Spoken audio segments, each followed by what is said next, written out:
14 party list groups, mostly incumbents, are leading the latest survey conducted by OCTA Research.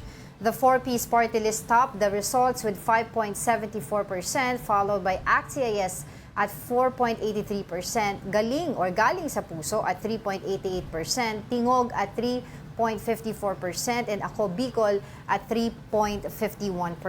Other leading groups include Uswag Ilonggo, Duterte Youth, FPJ Panday, Bayanihan, Nanay Senior Citizens, Ang Probensyano, Abono, Tupad, and PPP.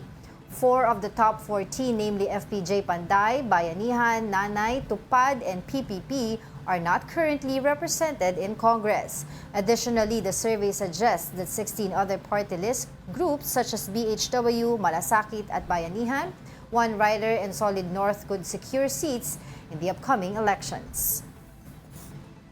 Now to discuss this survey further, we have OCTA Research Fellow Dr. Guido David. Doc, good morning. Thank you for joining us.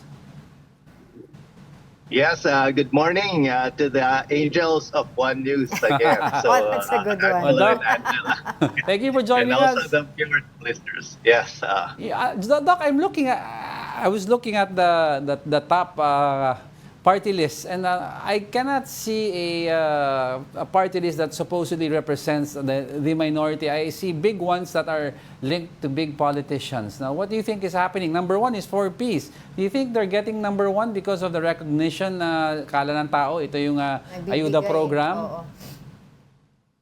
Well, unfortunately, I think that is the case na, in fact, when we look at the list of party lists, a lot of them are using parang acronyms or initials that have name recall. May mga iba nga, BFF, may BBM, may Bagong Pilipinas, or so they're riding on the on the names of well-known programs din, like 4Ps, as you said. And I get it din naman. In a way, this is like a marketing. But you're right, Angelo, na parang it's like big businesses are prevailing. Those, backed by big politicians. Essentially, in the political world, these are big businesses. And the party list system is supposed to represent the minority or the mga fringe groups. Yeah. Yung mga underrepresented groups. For example, meron ba nagre-represent sa mga ETAs or sa mga sa mga cultural minorities natin? I don't see that in there.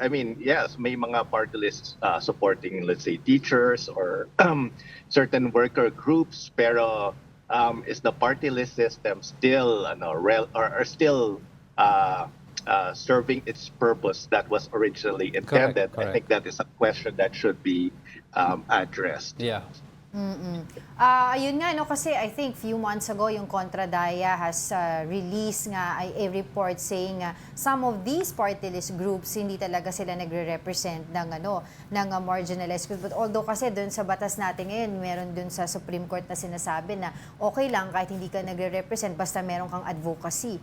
No? Kaya dun ata nakita ng ibang mga party list group yung pagkakataon na yun.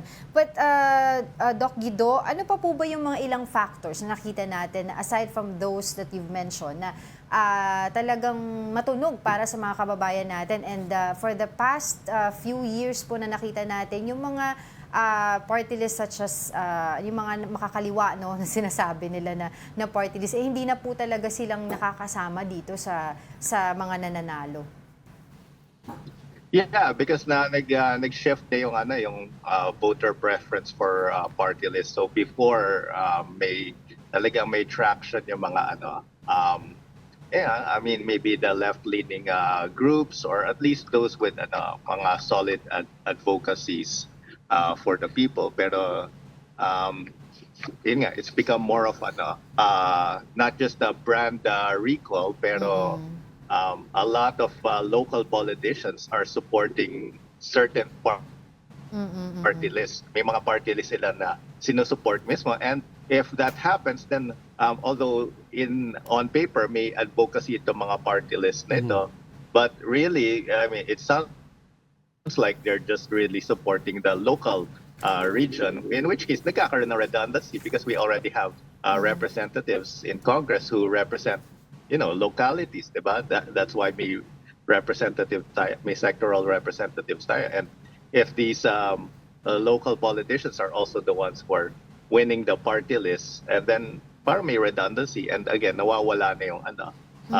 yung intent ng party list system. Oh, pero last na to, no, before I turn over to Diego, to the question po pala, Doc Guido, yung ginamit para po dito sa survey na to. Well, we use a standard framing na, we just have a list of, party lists here. And if the election were held today, kung sino yung pipiliin nila na ipoboto. And to be fair naman, even those na wala sa top 32 na party list, they still have a chance. But of course, hindi ka top of mind if you don't do advertising, if you don't do campaigns.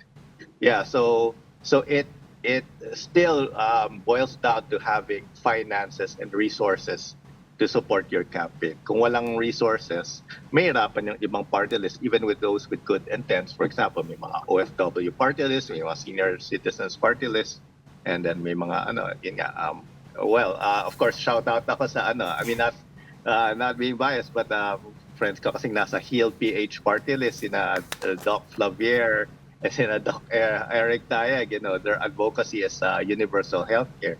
But maybe they are not able to cascade, for example, the messaging to the public. So that's why, they're not getting support, at least in the surveys. Doc, based sa list na kasi nakikita ko, no, we were talking kanina na yung 4Ps is number 1, meron ka pang abono, may PPP, meron ka pang yung mga recall names na that kinda parang they connotate na they are of a certain ayuda program, no?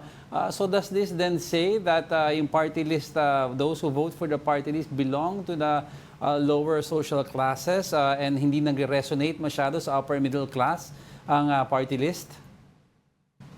Well, not necessarily, because on the ground, I hear that even some from ABC, they like getting ayuda. I guess everybody loves free money if they can, if they're given free money. So I think hindi lang naman exclusive sa DNP yung